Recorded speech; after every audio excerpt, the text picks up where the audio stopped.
Good afternoon, ladies and gentlemen. We're going to begin the program. On behalf of Northeastern State University, it's my pleasure to welcome you. If we haven't met, I'm Steve Turner, president here. It's really a joy to be with you this afternoon to participate in the Larry Adair Lectureship Series. Looking at the year that this program started, 2004, this means that we're in the 15th year since the program began, and I think that each year the program it gets stronger. And your attendance today is greatly appreciated. We do have some special guests I'd like to introduce, if you would allow me to at this time, and then later in the program I will introduce the speaker. First, I'd like to introduce my wife, Penny. She's somewhere. She is, yeah. We have the Principal Chief of the Cherokee Nation, Bill John Baker. Chief. We have two of the Larry Adair Lecture Series scholars with us this afternoon, Lauren Cole and the newly selected Cameron James. So Lauren, I can't see you. Cameron. Congratulations, Cameron, and Lauren, thank you for being here. The Larry Adair Lectureship was established in 2004 as a way to recognize the many years of service, not only to our state, but to Green Country, to Eastern Oklahoma, of Speaker Larry Adair. Speaker Adair served as a speaker for 4 years. He served in the Oklahoma legislature for 22 years. The goal was to provide a forum to discuss politics, governance, and public policy. As I mentioned earlier today, I'm so pleased that this event has become, in my opinion, the premier lectureship at NSU. I want to say also that to those of you that are in the same as Speaker Adair, Speaker Adair is a veteran. We are a veteran-friendly campus. At this time, if you are a veteran and you're able to stand, would you stand and let us say thank you to Speaker Adair and to all of our veterans for their service.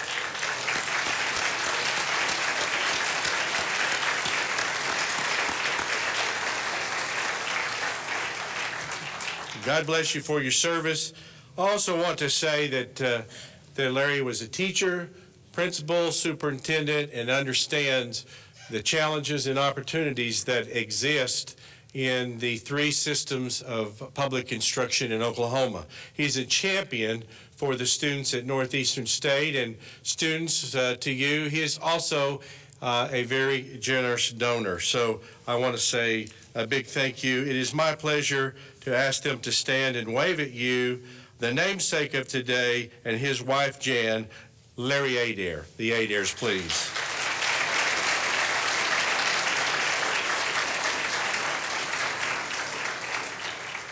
When you arrived, you received a note card and a pen. Please use this to submit questions. Put your name at the bottom of the question if you'd like. At any time throughout the program, raise your note card once you've completed your question, and we will collect those. There will be an opportunity to ask those questions after Mr. Inskeep speaks. Before I make the formal introduction of our speaker, I am pleased now to invite to the podium the Principal Chief of the Cherokee Nation, Bill John Baker, to make comments. Chief, welcome.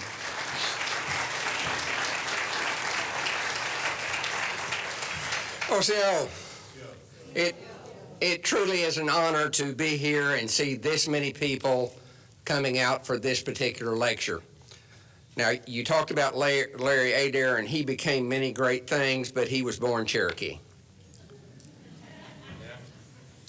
Part of my duties as Principal Chief of the Cherokee Nation are to carry on and promote the culture, the heritage, the history, the language of the Cherokee people.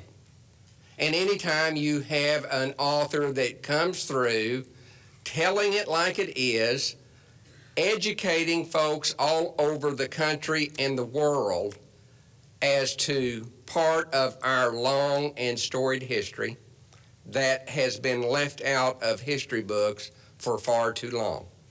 It is a pleasure. I recall that the Chamber of Commerce invited probably one of the smartest men in the state of Oklahoma to come and give their keynote address. He was a legislator. He was a federal judge. He was very, very well read. And he came to Tahlequah and he started giving his speech, and out of his mouth came that Andrew Jackson was one of his heroes. Well, you don't know what you don't know. And all of a sudden, he kind of got a, And he went on, and he wasn't getting it, and he continued with his speech, and he quoted Jackson on several occasions, and it got to be groans. And he got finished, and he was puzzled, and he leaned over to my mother at our table. He says, "Isabel, what did I do wrong?" She says, "Well, you talked about Andrew Jackson in the heart of the Cherokee Nation, and he forced the removal of all the Cherokees." Oh. So his speechwriters had missed the mark, having to know your audience. But Steve has done a great job, and I look forward to his lecture. I appreciate each and every one of you coming today to learn a little bit more about the true Cherokee history. And this is one of 1,000 books that could be written to tell our long and storied history.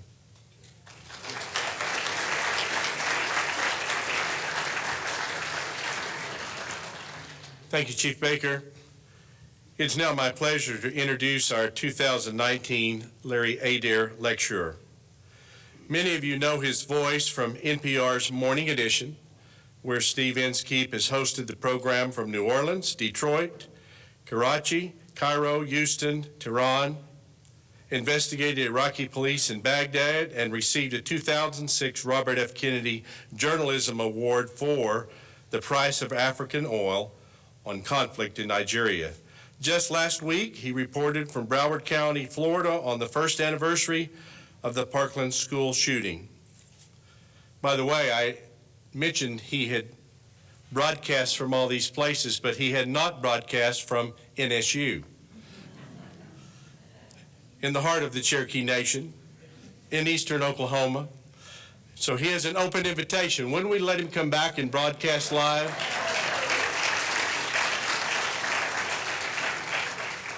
He's kind of a hometown guy now that I've got to know him a little bit better. As I mentioned, he's from Carmel, Indiana, which is north of Indianapolis. It's pretty cold there. Pretty cold here. We're Tigers at the local mascot. He's a greyhound, very much involved. Their city was platted in 1837, this area 1839. So there are a lot of good things, but today he's here about a topic that certainly unites this community with he and his community. He is a graduate of Morehead State University in Kentucky. He began working at NPR in 1996, covering the presidential primaries, and after September 11, 2001, he provided insightful reporting from Afghanistan, Pakistan, and Iraq. Today, he will discuss his deeply researched 2015 book, Jacksonland, the thrilling narrative history of President Andrew Jackson and Cherokee Chief John Ross, former military comrades who became leaders of their respective nations at a time when land was the ultimate currency. Please help me welcome Steve Inskeep. Thank you. Thank you very much.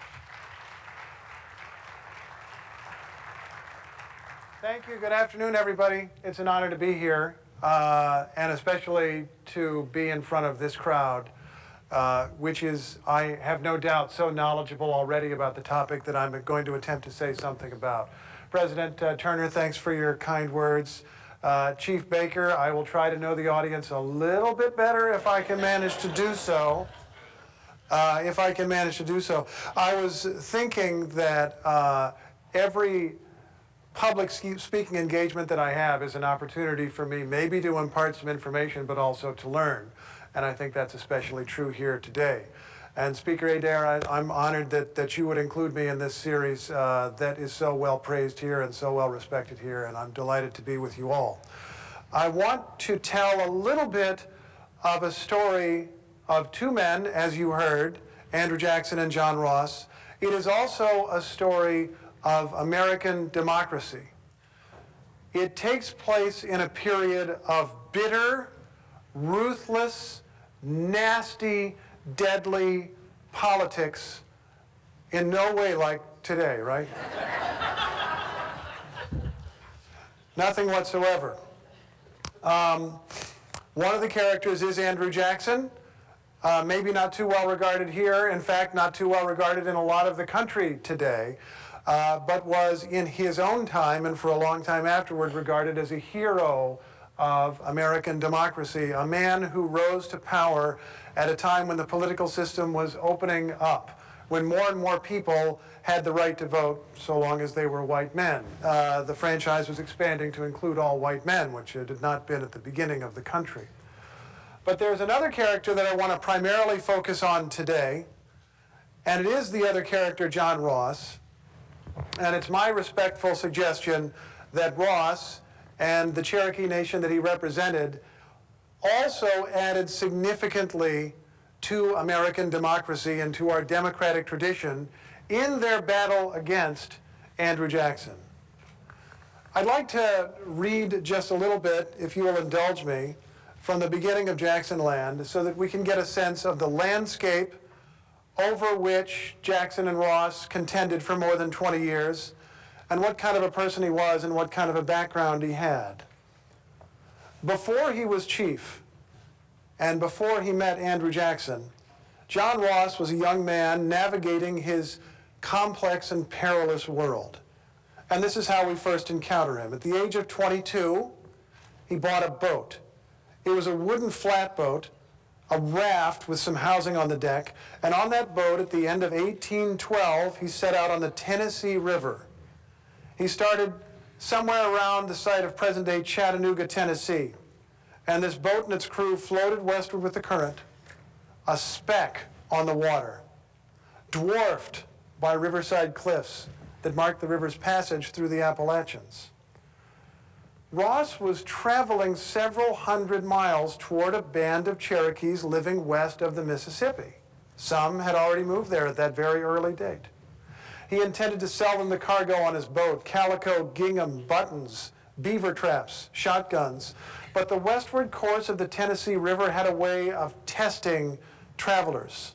Ross struggled to navigate currents so perilous that they had ominous names, such as Dead Man's Eddy and the Suck.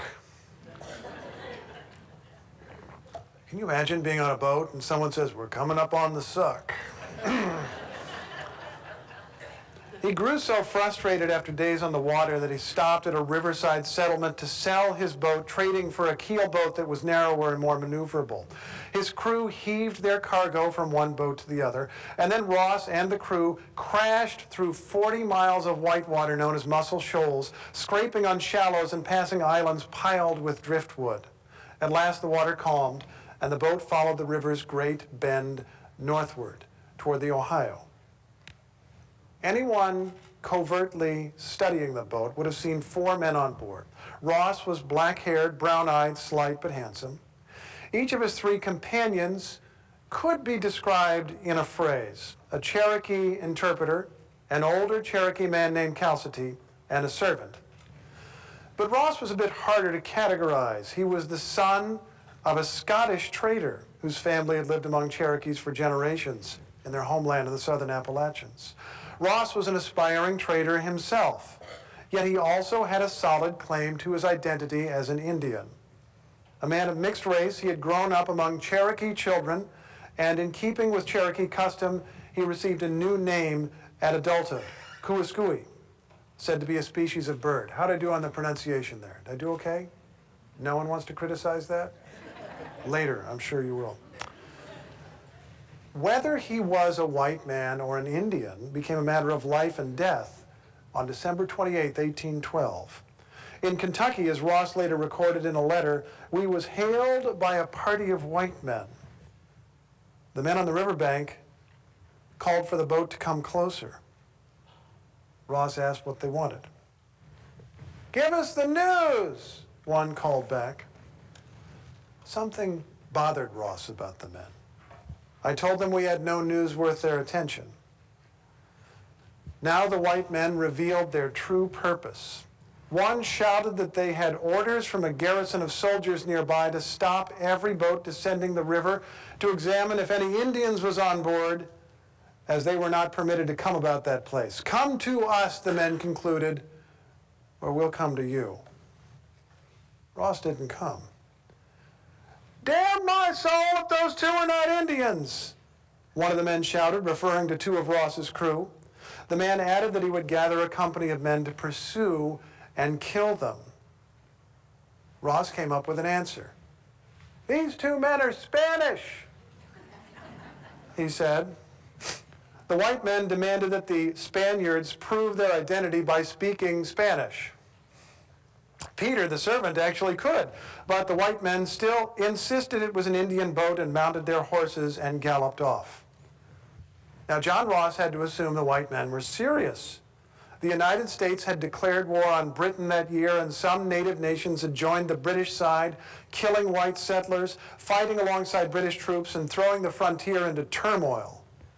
The white horsemen would not pause to find out that Ross's Cherokees were loyal to the United States. The Cherokees could travel in only one direction and would have little chance to escape if the men on horseback arranged an unpleasant reception downstream.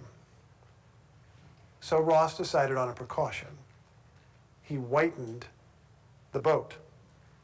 He had told the horsemen that there were no Indians on board, and the best chance of safety was to make that claim appear true. He modified the racial composition of his crew, leaving only those who could pass as non-Indian.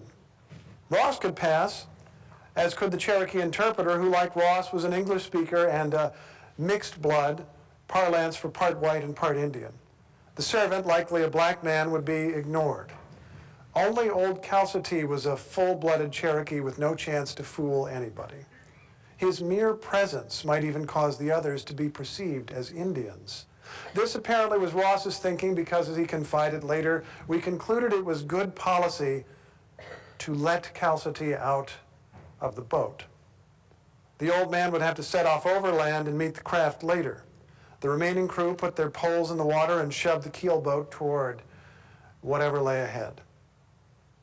Ross spent 2 anxious days on the water, and Calcetee had what was described as a disagreeable walk of about 30 miles, probably along the bank opposite from where they'd seen the horsemen.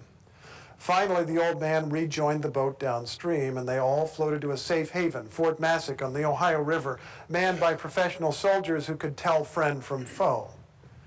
The horsemen never reappeared. Reflecting on this afterward, John Ross said he was convinced that the independent manner in which I answered the horsemen had confounded their apprehension of it being an Indian boat. Indians were supposed to be children of the woods, in a common phrase of the era, dangerous but not too bright, and expected to address white men repeatedly and respectfully as elder brothers. Ross had talked back to the men in clear and defiant English. The future leader of the Cherokee Nation had passed as white.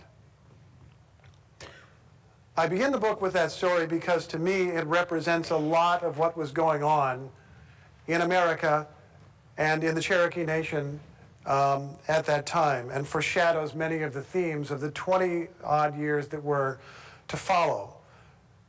You have a deeply racist society where people are judged by their racial identity as much as anything else. You have an Indian nation, a native nation within that society that's being surrounded and overwhelmed by it and is trying to figure out how to get along, how to survive. They've historically been in the eastern United States, but some of them have already moved to the west. There is already talk in 1812 of more people moving to the west, but the vast majority of people don't want to go. In the years that followed, as pressure from white settlement grew, John Ross rose in the leadership of the Cherokee Nation. He was not a conventional principal chief for the Cherokee Nation. He was a chief for his moment, for his time. As you would expect, past chiefs had some accomplishment in war. John Ross was a veteran, but of a different kind. He had been part of an organization called the Cherokee Regiment, which volunteered for service a little bit after that boat ride during the War of 1812 and fought at a famous battle called the Battle of Horseshoe Bend, a victory against Creek Indians, in which they were attached to a mostly white army led by General Andrew Jackson. They fought on behalf of the United States. But Ross's principal qualifications to be the leader of his nation were not his command of weapons, but his command of words. He was a talented writer. He had a good education for the frontier. He was stubborn. He could think clearly. He could think logically. He stuck up for himself, and it was understood that the Cherokee Nation, which was perhaps barely more than 10,000 people at that time, having been devastated by generations of war and disease, that they needed someone like him to stand up against the rapidly growing and expanding United States. A major theme of the story that I was fortunate to learn in researching this book was that the Cherokees battled for more than 20 years to keep their place in the eastern United States before their defeat. I think everyone in this room and many, perhaps even most people in America know at least a few sentences of the end of the story. People have heard of the Trail of Tears. People may know some details of it. One of the reasons that I got on this subject was because the Trail of Tears is one of the few really specific things that I can remember from junior high school history. There wasn't a lot. There was like a page or two, in those history books, they have like the little sidebars or whatever where the pages are a different color and there's a little extra story. And there was a page or two, and it was the kind of visceral story, even though it was so brief, that sticks with you when you're a kid, this story of Indians who had taken on the culture of white people and who lived in farmhouses and tilled the land and developed their economy and dressed like their white neighbors, but were regarded as different, and soldiers came to their door and bayoneted them out onto the road, and many of them died. Now, in my memory, I haven't seen the textbook since I was a kid, but in my memory, there was language also to the effect of, some say that President Andrew Jackson may have had something to do with this Trail of Tears, but remember, it happened after he was president. It took so long that Jackson had left office by the time the Cherokees were evicted. But that actually is a bit of an understatement. My research suggests that a major theme, maybe the major theme of Jackson's whole career, was moving Indians out of the way of white settlement. But it also underlines how long it was that the Cherokees lasted in place. They battled through the political system, through the developing American political system, for more than 20 years before they were finally defeated. And even at the end, as I learned in reconstructing the last moments before the Trail of Tears, even at the end, while they were defeated, they managed at the end to improve the terms somewhat. They added dramatically to our democratic tradition. And John Ross was central to that. One of the things that the Cherokees did was adopt written laws. And I'd like to read a little bit about that, if I might. It's now the 1820s. The Cherokees have become more and more prosperous. They have adopted the ways of their white neighbors, good and bad. As many people in this room will already know, Cherokees adopted European styles of agriculture, good. Also adopted the American practice of slavery to till the fields in some cases, not good at all. But there was a demand that they move, a demand that they make room for the state of Georgia and other states which wanted to expand white settlement. Facing powerful demands for Cherokee land, John Ross knew that he could not simply refuse. He must offer an alternative. Around the time of Georgia's political eruption in 1824, demanding that all Indians be cleared from the state of Georgia, Ross joined with other Cherokees to write a suggestion that contained a hint of humor, even mockery. The Cherokees said that if Georgia needed more land, they should forget about the Cherokee Nation and take over part of Florida. Seems like a good idea to me, but it wasn't adopted at the time. He added that if the Cherokees were ever to come under state authority, it should be a state of their own. Ross proposed that the Cherokees should someday enter into a treaty with the United States for admission as citizens of the United States in the form of a territorial or state government. A year later, in 1825, John Ross and two other leaders fleshed out this vision. If Cherokees remained where they were, the day would arrive when a distinction between their race and the American family would be imperceptible, and of such a change, the nation can have no objection. Even racial distinctions could be overcome, he said. Complexion is a subject not worthy of consideration in the effectuation of this great object. The Cherokees would happily extinguish traditional culture, he said, for the sake of civilization and the preservation of existence. The sooner the change can take place, the great stumbling block, prejudice, will be removed. In short, they would change almost everything to preserve the rights to their land. And in the late 1820s, they built up the political defenses with this vision in mind. Preserving their land required a stronger Cherokee government. A stronger government required a better system of laws, so they made plans to draft a new constitution. John Ross was president of the Constitutional Convention, which chose to begin its work on a date whose symbolism nobody could miss, July 4th, 1827.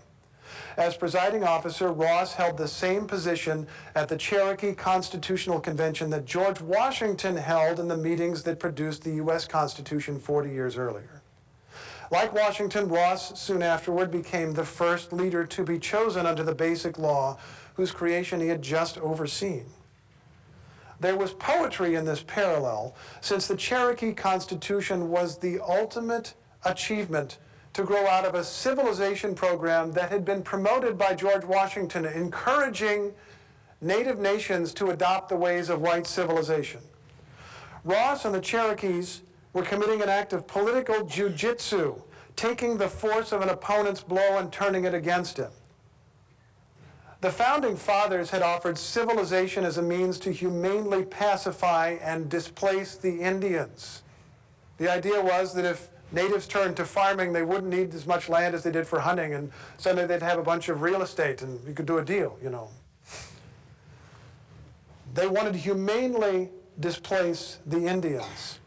Cherokees accepted the offer and used it to strengthen themselves in place. The 1827 Constitution claimed for Cherokees a permanent place in the American Union with inviolable borders under the auspices of the federal government, somewhat like the new territory of Florida or the new state of Alabama.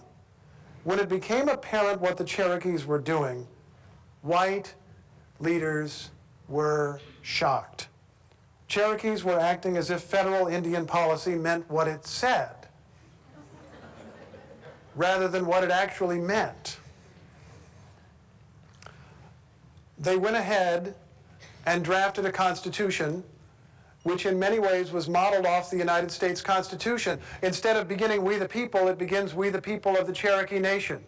It sets up a government with checks and balances, with legislative, executive, and judicial branch. There are elections. It is largely a democratic government. It is a government of laws. It is also a government of religion. There are extra phrases added in about the ruler of the universe and nods to Christianity or whatever religion people were practicing. And under that Constitution, the Cherokees lobbied the United States Congress and also began to lobby the American people. This was an age of expanding American democracy.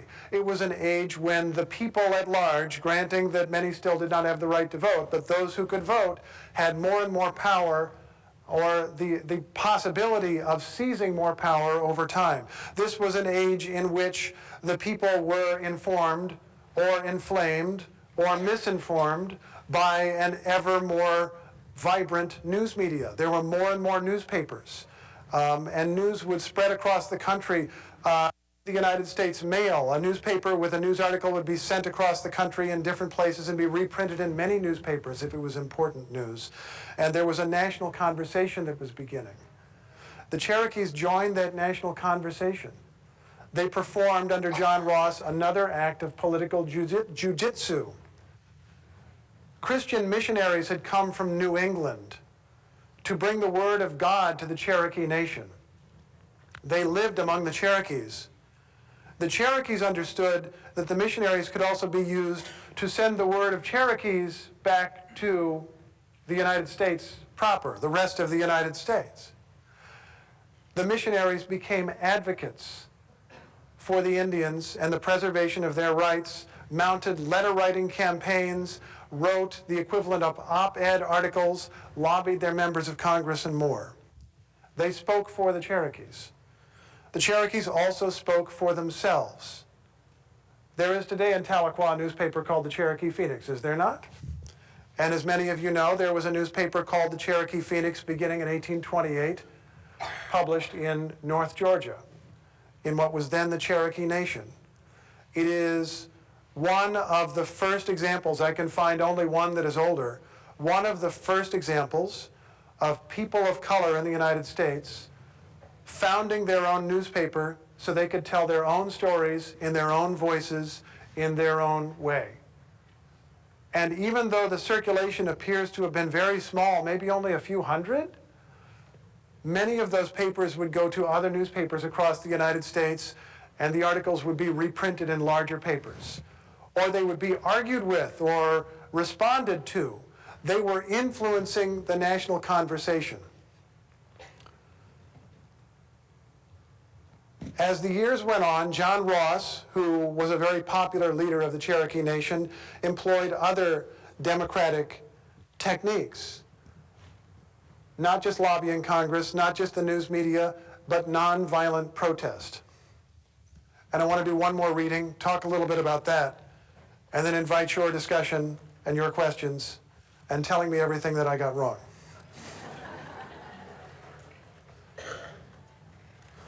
That's the most important thing, by the way. In many interviews that I do, if I'm recording the interview, I get all my questions out of the way, and then I say, did I miss anything? Occasionally the answer is, yeah, but I do the best I can.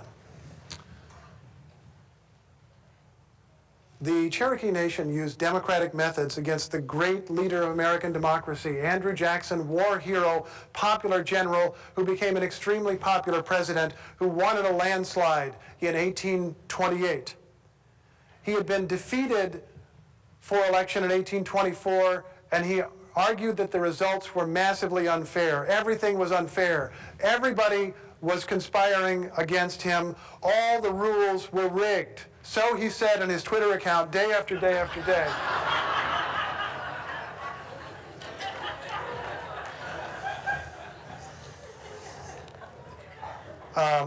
Chief Baker, that last part, I made that up. I'm just, just wanted to make clear that I did not actually think there was Twitter in the 1820s and 30s. He was a great leader of American democracy, and here he was with his great lifetime priority of clearing out land for white settlement, and he was being stymied by people who were using democratic methods against him, which he also regarded as totally rigged and unfair. Ultimately,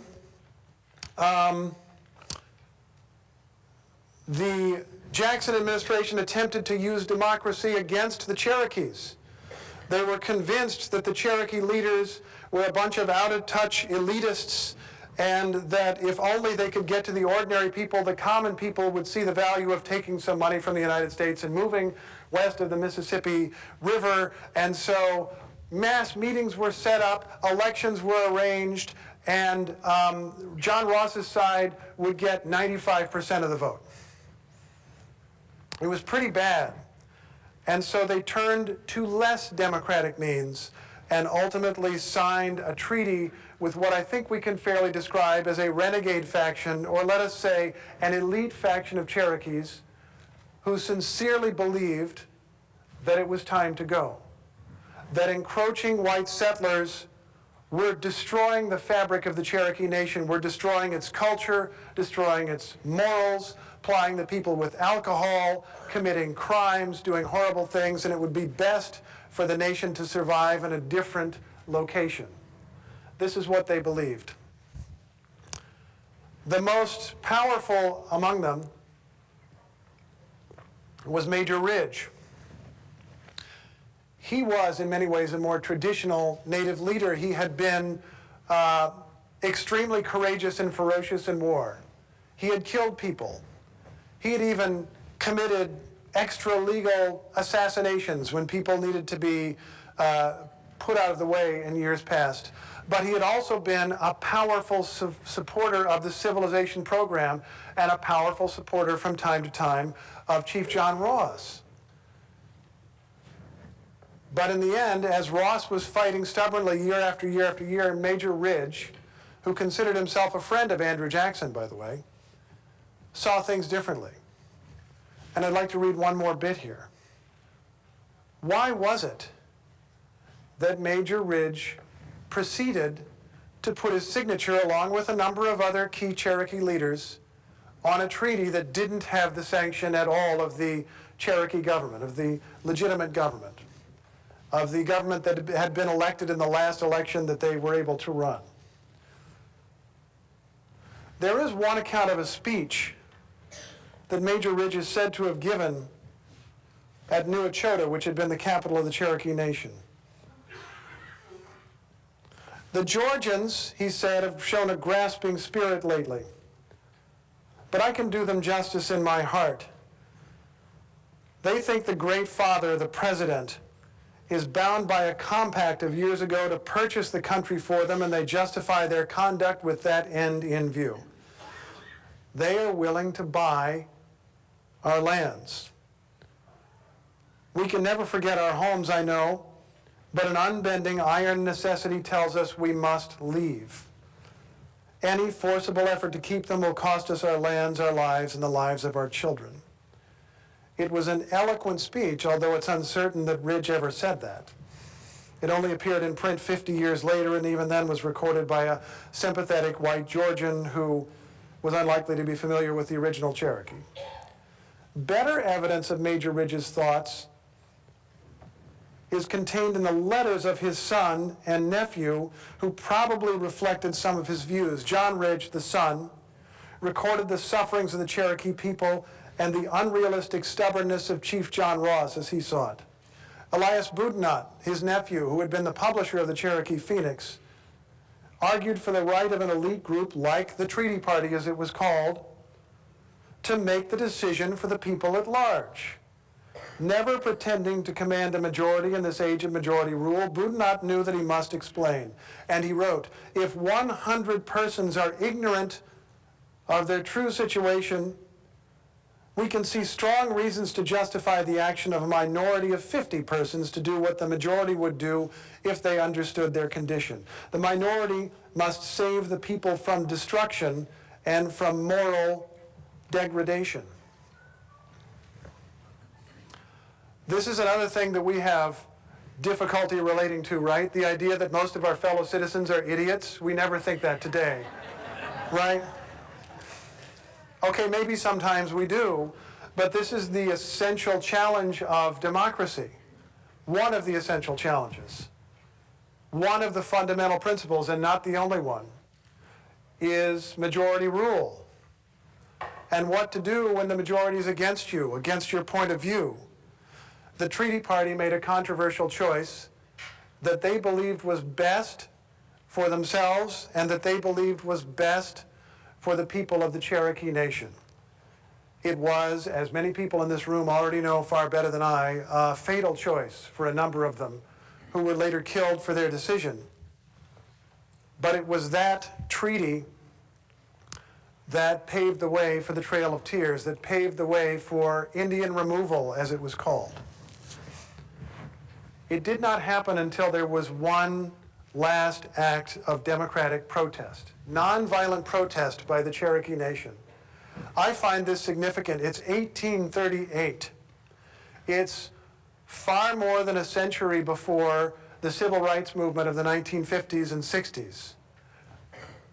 And they did not call it nonviolent protest, but think about what the Cherokees under the leadership of John Ross did. They were told, you must leave under this treaty that you consider illegitimate, but the United States accepts. You must leave by May 23rd, 1838. Get out of here, go. You got 2 years, go. Most of the people did nothing. They stayed. And in the spring of 1838, just weeks before the deadline, as American soldiers got into position to forcibly remove them if necessary, a federal official went through Cherokee territory and wrote a letter to Washington about a really disturbing thing he had seen. Cherokees were planting corn as if they expected to still be around in the fall to harvest it. And it was that fact, the documents show, that finally persuaded the government of the United States that if they did not deal with the Cherokee leadership and at least improve the terms of this thing they were going to do, there was going to be an absolute humanitarian catastrophe, which would be deeply embarrassing to them, even if they did not care about the people involved. And the administration of Andrew Jackson's successor, Martin Van Buren, negotiated with John Ross and improved the terms somewhat and allowed most of the Cherokees to head west under their own supervision. It was still a disaster. It was still a tragedy. It appears that hundreds, if not thousands, of people died while they were being rounded up, died of disease while waiting in camps to be shipped west. The federal government concluded that 600 or 700 people died on the actual trip, and you've heard those stories. And there are people in this room I know who had ancestors who died along the way. There are researchers who even found a further decrease in population after people reached their new lands west of the Mississippi, simply because of the social dislocation and the difficulty of starting anew in a new place. It appears that one way or another, thousands of people died. But what remains, even in defeat, is that record of democratic struggle that I have described to you. That record of holding out for more than 20 years. That record, even in defeat, of making things a little bit better than they were. I said that one of the primary principles of democracy is majority rule. And it would appear that the great majority of Americans, or at least white Americans, or those who were allowed to vote in the 1830s, either supported this policy or didn't care that much. They were fine. The number of people who protested against it were outvoted again and again and again. The majority ruled. But the Cherokees, in my view, upheld and added to our tradition of another democratic principle, which is respect for the rights of a minority. The Founding Fathers talked about the rights of a minority, but they had a particular minority in mind. They really wanted to protect the minority of people who were rich. I'm not joking. They wanted to protect rich people from the mob of not rich people who might outvote them at any moment. And that is one of the reasons that they built in so many checks and balances to our system. There were other reasons, of course, but that is one. The Cherokees asserted a different kind of minority rights, of a minority group that was effectively powerless, but demanded power through the democratic system. And when we look back in that history, even though they were defeated, I believe we see examples that are worthy of following now. Thank you for taking the time to listen, and I'm going to welcome your questions next. Glad you're here today.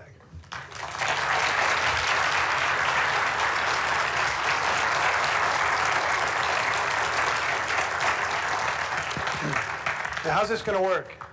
You're going to, yeah. Right. At this time, if you have any questions, write them down on the index card that you received. You can hold them up. We have students that will come and get them. But let's start off by asking, why this topic? I mean, it was a sidebar in your history book in probably 8th or 9th grade. Yeah. Well, it's funny. It's the thing that I remembered. I had grown interested in the 1830s, and in learning more about it, I wanted to write something. I didn't know what. It very quickly becomes apparent that Andrew Jackson is one of the dominant figures, if not the dominant figure of that age. In fact, there was a time when it was called the Jacksonian era. That's a less popular thing to call it today. But Jackson is a huge figure. There are many dramas that you could explore in Jackson's life because he did so much. He destroyed the Bank of the United States, which is the closest equivalent to like if you destroyed the Federal Reserve today. I mean, it's a huge thing that he did, a huge and complicated thing that he did. Before I started this book, I heard of a man who was writing a book about Jackson's war against the Bank of the United States. Here we are years and years later, he's still writing that book so far as I know. It's a really complicated topic. But this to me was a visceral topic that an 8th grader can understand, and that I could understand, and that I wanted to learn more about. But then the thing that really got me going, that made me know I had a book, was discovering John Ross, which was not a name that I knew at all. And I imagine most Americans, if you are not Cherokee or from Chattanooga, where he had a ferry landing at one time, if you're not from there, you probably don't know the name, and you ought to know the name.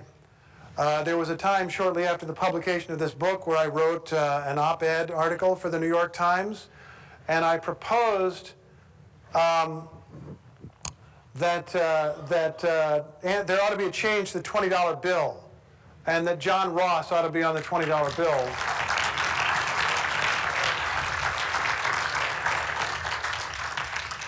Now, as you may know, the Obama administration went instead with Harriet Tubman.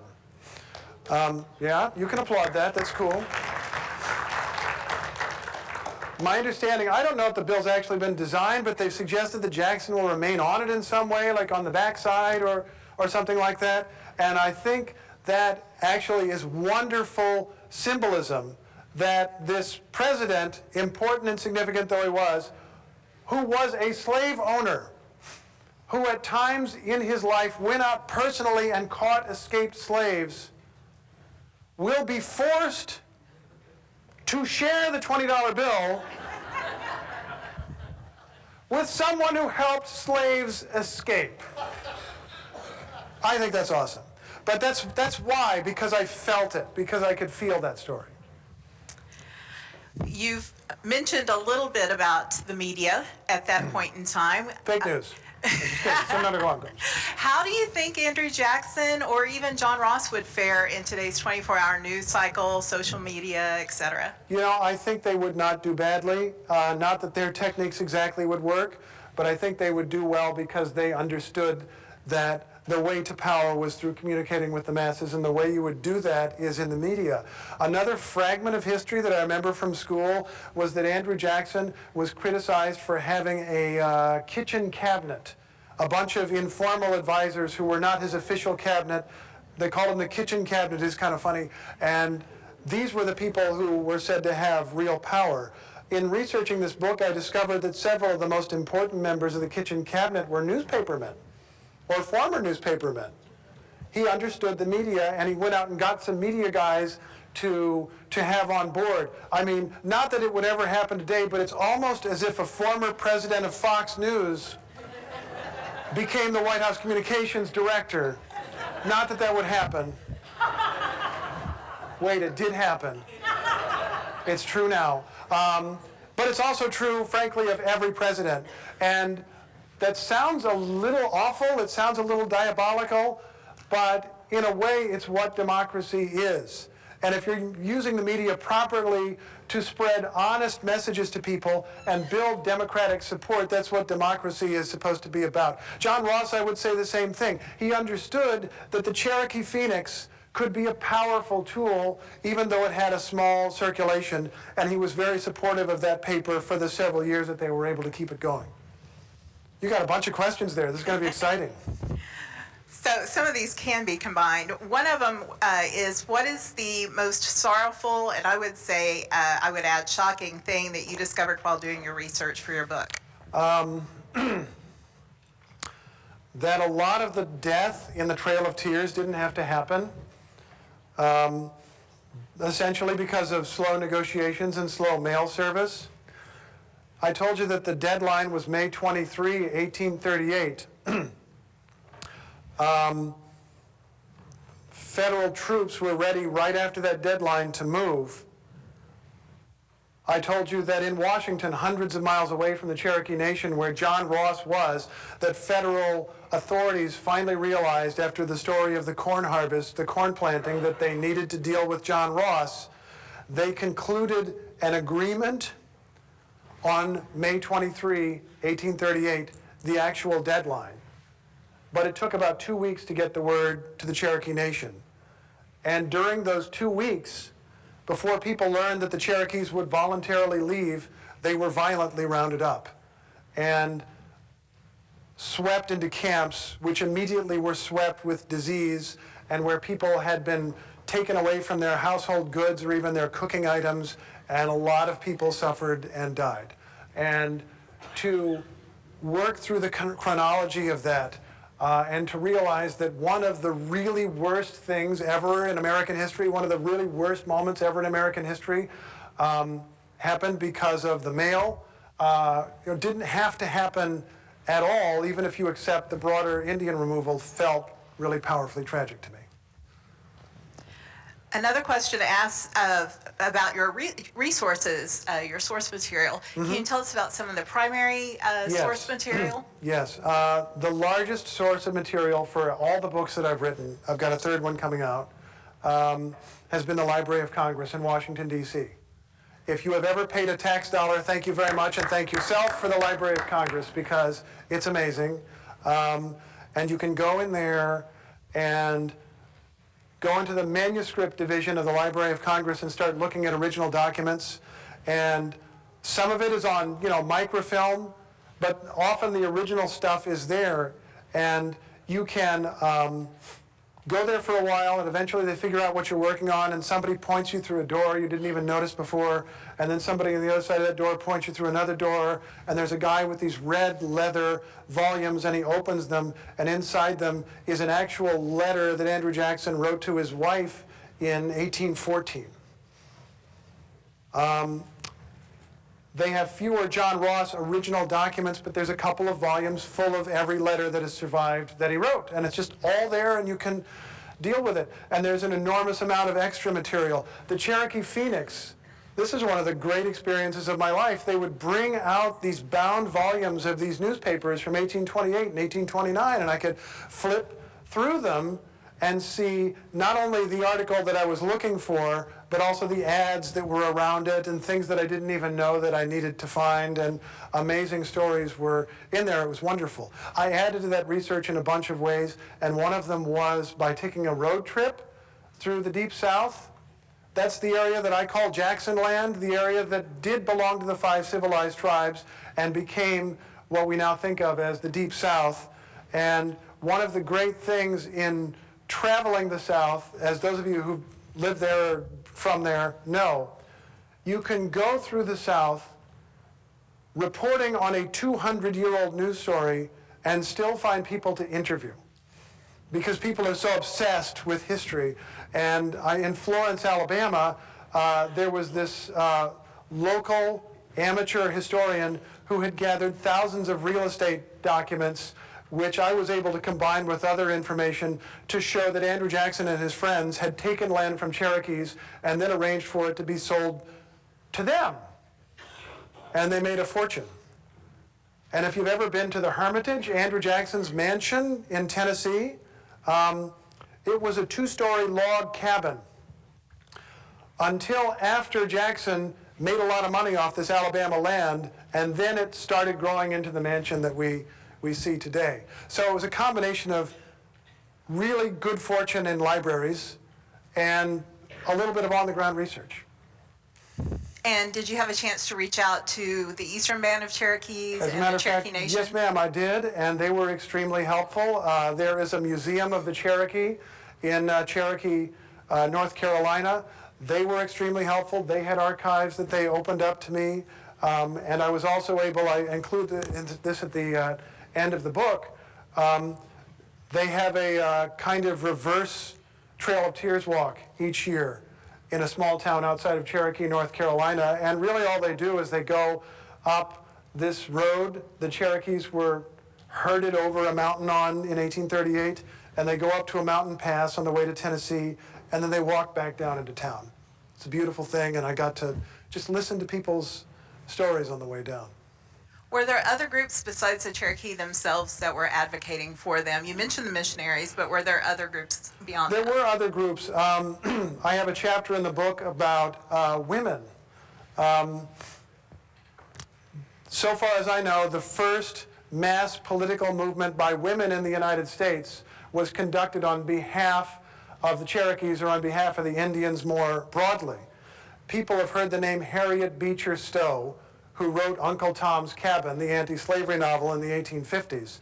She had an older sister, Catherine Beecher, who secretly organized this petition campaign across the United States. Women were not supposed to be involved in politics at all. They were just too delicate for that. But they very cleverly realized that while women were not supposed to be interfering in politics, they were allowed to speak up for the oppressed and allowed to speak up for the morals of society. And they effectively said, this is a moral cause where there are weak people who need defending, and it is our right to speak up. And they did so, even though in most cases they did so secretly. Catherine Beecher didn't reveal her own role in this until many, many years later.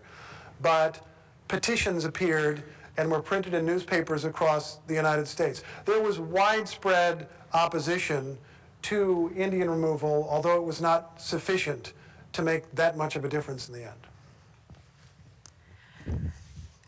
A question asked, you mentioned that there was just a short sidebar about this in your history textbook. How do we change that?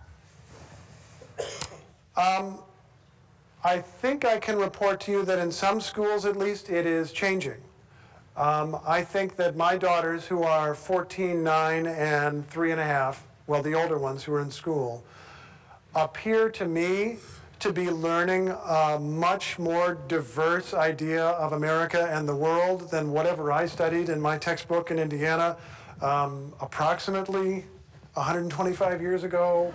And so, and it could just be that I'm in a different city, but my sense is that that has improved somewhat.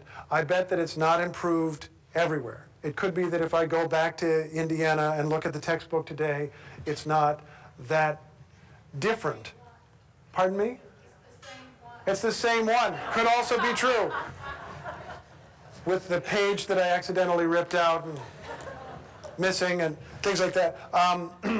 It's changed in places. And more broadly, to the extent it needs to be done, I mean, that's partly why I wrote this book. And I hope that it encourages people to take a different view of things. I want to say one more thing along those lines as well. I think that there is an older view of American history, which is basically what were white men doing and how's it all look from that perspective. And even things like the Civil War, which was manifestly about the fate of millions of African Americans. You can read whole books on the Civil War that don't really, like, black people aren't really part of it at all. It's about white guys arguing with each other, and you find out that there is one group of white guys who want to have black people around as slaves, and then there's another group of white guys who are against slavery because they don't want black people around at all. Not joking. And that is a very limited way to look at American history. In the last few decades, it is almost entirely to the good that you have any number of scholars far wiser than I and far more deeply read than I who have explored Cherokee history or Creek history or African American history or the history of Asians in America or the history of women, women of color. I mean, any number of groups and subgroups have been explored in a really effective way. What I'm trying to do with books like this, and I don't claim to be original in doing so, but it's what I'm trying to do, is to weave those strands together and to make an argument that people of color in this group, in this particular instance, the Cherokee Nation, had their own story, but it also affected the broader American story. We should never pretend that people who were denied full rights in this country before recent times did not play a huge role in the creation of this country. It is the legacy of us all.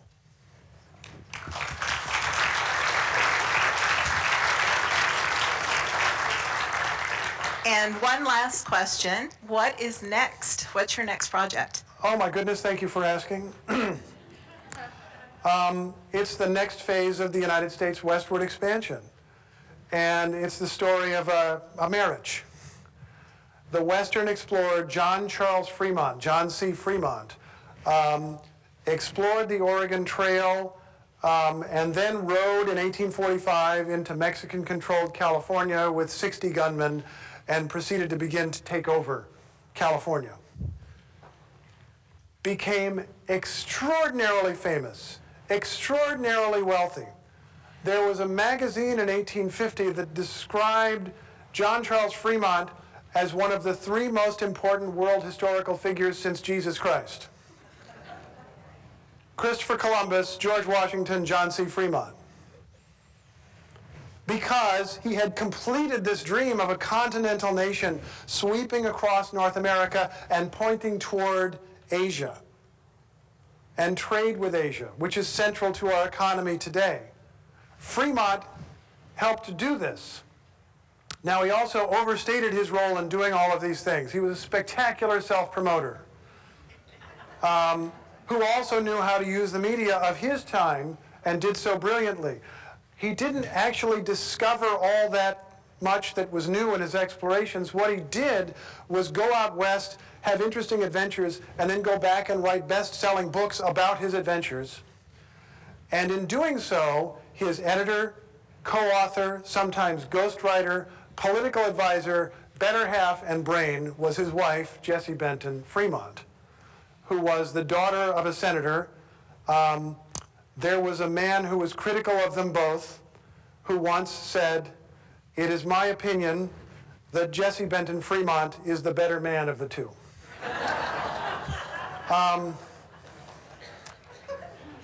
And in some ways, she actually was, although they both had their flaws and their vanity and everything else.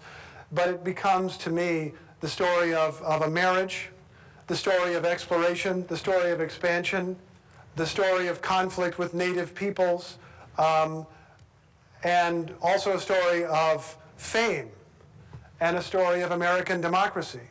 Because Fremont became so famous that he was nominated as the first presidential candidate of the Republican Party in 1856, when it was an anti-slavery party.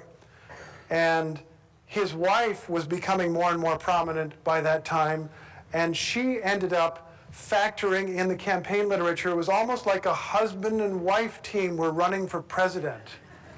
We can't imagine that today, but it seemed to be happening then. And the women's rights movement was beginning. And even though Jessie Benton Fremont had not been at the Seneca Falls conference or anything, she became a symbol of the women's rights movement. So I'm digging into this additional layer of American history, and I told you about meshing stories together. In the last book, it was, you know, you had a white man, you had an Indian. In this case, I have a man and a woman. And there are other characters, Frederick Douglass and a variety of other people who have significant and, to me, surprising roles. It's like little known episodes in the lives of Douglass and Abraham Lincoln and a bunch of future Civil War heroes and anti-heroes. It's, to me, an amazing story, and I hope I can persuade you of that whenever the book comes out next year. Thank you so much. Thank you. Thank you. It's been an honor. Thank you.